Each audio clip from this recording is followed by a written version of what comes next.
Okay ပါဒီဗီဒီယိုမှာတော့ကျွန်တော်တို့ ROS2 note subscriber တခုရှိမယ်เนาะ subscriber ကိုကျွန်တော်ရေးမပြတော့ဘူးဒီမှာတခါတည်းရေးထားပြီးသားကိုပဲကျွန်တော်တို့လေ့လာကြည့်အောင်အဲ့တော့သူ့မှာ header တွေရှိမယ် header တွေကတော့ dynamic memory ထွက် memory ဆိုတဲ့ header ရဲ့နောက်တော့ C++ နဲ့ရေးဖို့ RCS CPP နောက်တော့ data type ပေါ့နော် string တွေပို့ဖို့အတွက်အဲ့တော့ main ကိုကြည့်မယ်ဆိုရင်တော့ main ကတော့ initialize လုပ်မယ်ပြီးလို့ရှိရင် pointer object ကို ROS system မှာ spin လုပ်ထားမယ်ပြီးရင် shutdown ကလုံးဝ shutdown ကိုရောက်မလာနိုင်ဘူး spin မှာပဲရပ်နေမယ် control C နှိပ်မှသာနဲ့အောက်ကိုရောက်လာမှာ shutdown ပေါ့နော်ဟုတ်ပြီ minimal subscriber class ကတော့ရှေ့ရလိုပဲ node ကို inherit လုပ်ထားတယ်သူမှာ public private scope နှစ်ခုရှိပြီးတော့ private scope ထဲမှာဆိုလို့ရှိရင် function တစ်ခုရှိမယ် topic callback ဆိုတဲ့ function နောက်တော့ share pointer subscription ဆိုတဲ့ pointer တစ်ခုရှိမှာပေါ့ဒီ callback function ကတော့ဘာလဲဆိုတော့ publish လုပ်လိုက်တဲ့ note ကနေပြီးတော့ data string တွေရောက်လာတဲ့အခါ string တစ်ခါရောက်လို့ရှိရင်ဒီ callback function ကိုတစ်ခါခေါ်ပေးမှာပါအဲကြောင့် callback function ကို implement လုပ်ထားတယ်သူထဲမှာပါတဲ့ argument ကတော့ constant standard message string address of msg ပေါ့နော် constant ဆိုတော့ကျွန်တော်တို့ရဲ့ဒီ data type အခုအပို့ယူလုပ်နေတဲ့ data type ကဒီထဲကိုဝင်သွားမှာပါเนาะဒီ data ပါတဲ့ object ပေါ့เนาะ object ကဒီထဲကို constant pointer အနေနဲ့ဝင်သွားမယ်ပြီးမှကျွန်တော်တို့ကဒီ address of msg ရဲ့ data တွေရယူပြီးဒီမှာကျွန်တော်တို့လုပ်ချင်တာတွေလုပ်ရမှာဖြစ်ပါတယ်လောလောဆယ်တော့ဒီထဲမှာတော့ RCS CPP info ဆို debug information တွေ console မှာလာပြဖို့အတွက်ပဲရေးထားတာတကယ်တော့ဒီနေရာမှာလိုအပ်တဲ့သတင်းစကားကိုရရင်လိုအပ်တဲ့ code တွေကိုရေးရမှာဖြစ်ပါတယ်ဟုတ်ပြီဒါဆိုရင် public field ထဲမှာပါရှိလဲ public field ထဲမှာတော့ constructor ရှိမယ် constructor ထဲမှာ node ကို initialize လုပ်ထားတယ်ဒီမှာ subscription object ကို assign လုပ်ပါတယ်အဲ့တော့ဒီမှာပါလဲဆိုတော့เนาะဒီ node မှာ create subscription ဆိုတဲ့ method ပါပါတယ်အဲ့ဒီအကောင်က standard message string နဲ့ဖန်တီးရမှာပါ generate ပေါ့နော်ပြီးလို့ရှိရင်သူထဲမှာဘာတွေထည့်ရမလဲဆို argument တစ်ခုနှစ်ခုသုံးခုပေါ့နော်သုံးခုထည့်ရတယ် topic name ထည့်ရမယ်နောက်တစ်ခုက buffer size ထည့်ပေးရမယ်နောက်တော့ကျွန်တော်တို့ရဲ့ callback function ပေါ့နော်ဒီကြောင်ဒီကောင် callback function ပဲ okay အဲ့တော့သူရဲ့ ROS2 မှာ document တွေလည်းတော့ကြည့်လို့ရမယ် document တွေကဒါဆိုလို့ရှိရင်ဒါ note class ရဲ့ create subscription ပေါ့နော်subscription ဆိုရင်ဒါ string site d callback function နောက် share pointer boolean အများကြီးထည့်လို့ရတယ်เนาะဒီမှာတော့ကျွန်တော်တို့က3ခုပဲထည့်ထားတယ် topic name ရဲ့ tab ရဲ့ပြီးတော့ callback function ရဲ့ပေါ့เนาะအဲဒီ tab ကပါလဲဆိုတော့ US history tab တဲ့เนาะ US history tab ဒီမှာ the tab of the subscription incoming message queue ပေါ့เนาะဝင်လာတဲ့ message queue တွေကိုခဏ buffer ထားပေးနိုင်တဲ့နေရာပါ10ဆိုတော့10ပေါ့เนาะအဲ့တော့ message လွတ်သွားတာတို့ဘာလို့က10ခုလောက်ထိမဘာမှဖြစ်နိုင် buffer ထဲမှာရှိနေတာပေါ့เนาะ10ခု12ခုဆိုရင် buffer overflow ဖြစ်သွားနိုင်တယ်အဲနောက်တစ်ခုတော့ std bind နဲ့ဒီ callback function ကိုရေးထားတယ်ဒီနေရာမှာ std bind ကမရှင်းဘူးဆိုလို့ရှိရင်ဒီမှာကျွန်တော်ရှင်းပြရမယ်ဒီမှာဒါ add ဆိုတဲ့ function လေးရှိတယ်ကဏ္ဍနှလုံးပေါင်းပေးတာ argument နှစ်ခုရှိတယ်အဲ့ကောင် add 3 4ဆိုရင်ဒါအဖြေကဘယ်လောက်ထွက်မလဲဆိုတော့7ထွက်မှာပေါ့เนาะဟုတ်ပြီဒီမှာ auto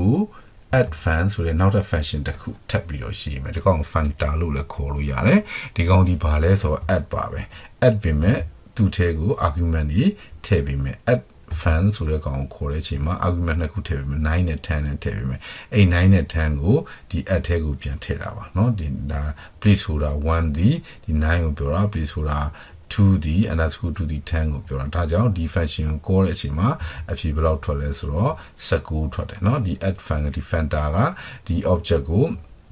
ဒီ address ကိုပဲเนาะအသုံးပြုတာဖြစ်တယ်ဒါကြောင့်မို့ဒီ function ကိုခေါ်ပြီးတော့ argument နှစ်ခုကို pass ထည့်ပေးလိုက်တယ်ဒါကြောင့်ဒီ function ကိုခေါ်တာပါဒါကြောင့်19ရတာပါဟုတ်ပြီနောက်တစ်ခါ function တစ်ခုဖန်တီးဦးမယ်ဒီထဲမှာလည်း bind အဲ့ဒီ function ပဲဒီတစ်ခါတော့ constant တန်ဖိုး100ပေါ့เนาะသူမှာပါလာပြီးသားသူမှာထည့်ပြီးတဲ့တန်ဖိုး100ရဲ့နောက်တော့ sc placeholder 2ပေါ့ဒီ new add function ကိုထည့်တဲ့ argument number 2ကိုသုံးမယ်ဆိုတော့ခါကျတော့ဒါဆို100ရဲ့ argument number 2ကဒီမှာကျွန်တော်3ခုထည့်ထားတယ် argument number 2ကဒါပေါ့အဲဆို100နဲ့10နဲ့เนาะ110ဒါပဲဒါ HTTP bind ကိုအသုံးပြုတာပေါ့ So adima draw da callback function me di class ye topic callback ပေါ့နော်ဒါ topic callback ဒီမှာ message သတင်းတစ်ခုဝင်လာတိုင်းဒီ callback ကို function ကိုတစ်ခါခေါ်လို့ဒီလို callback ချိန်ပြီးတော့ create subscription ဆိုတဲ့ method ထဲမှာရေးရတာပါကျွန်တော်တို့ callback name အဲ့လို callback ထည့်တဲ့အချိန်မှာ this ဆိုတဲ့ကောင်ရှိရင်ဒါကပါလဲဆိုတော့ဒီ class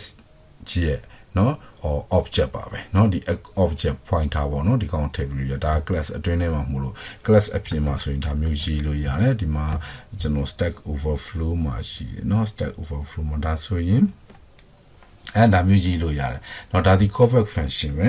ဒီ object ရဲ့non static function ကိုသုံးပါဆိုတော့ဒီ object ကိုပြန်ထည့်ပေးရတယ်ဒီ object မှာပိုင်ဒီ function ရ run မှာမဟုတ်ဘူးဒါကြောင့်ပြန်ထည့်ပေးရတာ address of my class ပေါ့နော်ဒီမှာတော့ဒါတော့ကျွန်တော်တို့က class အတွင်းထဲမှာပြီးတော့ this ဆိုတဲ့ keyword နဲ့အဆင်ပြေတယ်နောက်ဒီ underscore 1ကတော့ first argument ကိုဆိုလိုတယ်เนาะဒီမှာဆိုလို့ရှိရင်ဒါ class ရဲ့အပြင်မှာပေါ့เนาะအပြင်မှာဆိုရင် callback function ခေါ်ရတယ်ပြီးလို့ရှိရင်ဒီ class ရဲ့ address ပေါ့เนาะ pointer ကိုပြန်မထည့်ပြီးတော့ဘူးဒီမှာ underscore 1 underscore 2ပဲရေးရတယ်အဲ့တော့ဒါပေမဲ့ဒီ callback function ကိုခေါ်တဲ့အချိန်မှာဒီမှာ my class ဆိုပြီး argument number 1ဒီမှာ other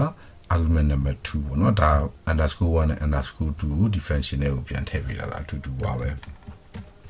Okay ဒါဆိုကျွန်တော်တို့က code ရေးပြီး publisher ကိုပြန်ကြည့်မယ် publisher ရဲ့ topic ပဲ data type က html message string topic name my topic အဲ့တော့ကျွန်တော်တို့စီမှာလည်း data type က subscribe လုပ်မဲ့ကောင်ကလည်း data type ကအတူတူပဲ data type တူရမယ်မှန်သွားပြီ topic name နဲ့တူရမှာ topic name ကမတူဘူးဆို my topic ဆို my topic လို့ရေးလိုက်မယ် Okay ဒါဆိုရင် program ကပြီးတော့ရှိလို့ယူဆတယ် C++ ဖြစ်တဲ့အတွက်ကြောင့်ပြီးရင်ဘယ်လုပ်ဖို့အတွက် simile list ကိုတွားမယ် simile list မှာရေးထားပြီးသားပါ add executable listener က src ရဲ့ subscriber တော့ C++